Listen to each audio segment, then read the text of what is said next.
Chapter 3 starts right out and tells us about a difficulty that I had toward my father. Actually, it was my stepfather at the time. I had lost my dad when I was a child.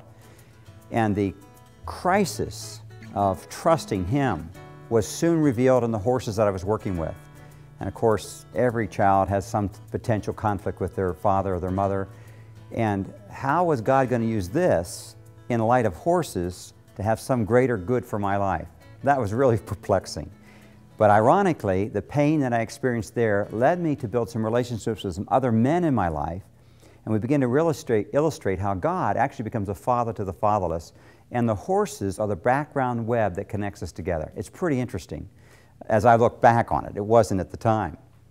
Chapter 6 introduces Barry, Paul's little red Barry, as the horse that was going to have a great impact on my life and make me learn some lessons that I didn't want to learn. He was a beautiful colt and a gift to me, and I had every hope and promise that he would do well. But at a certain stage in his training, he reached a plateau. When I tried to get him past that with all my resources and knowledge, I was reaching a barrier that I couldn't get past. I consulted with other friends and professionals, and they said, you know what, I just don't think he's going to do it. Get another horse. But I was trapped because I knew that God had given me this colt, and I was to learn something from him. And while he reaches this performance difficulty, I learn a lesson from him that you'll read in chapter 6 that gets him past this plateau in his life and makes him a great star. Only after the fact, several years after the fact, did I learn what was impeding him. I was humbled in the process, but I learned a unique character quality through Barry. Chapter 8 tells us some more stories about horses that are in terrible crisis, and how through the trust of their trainer and the intimate relationship with the trainer, they succeed in a potential disastrous problem. What a faith builder. What a reality for us to learn. How do we build right-based faith in our lives?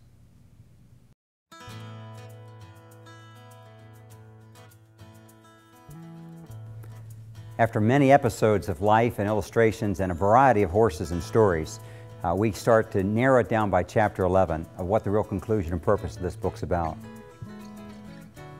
The real purpose and the real hope for desire is that people have a fresh perspective of what the relational gospel is all about.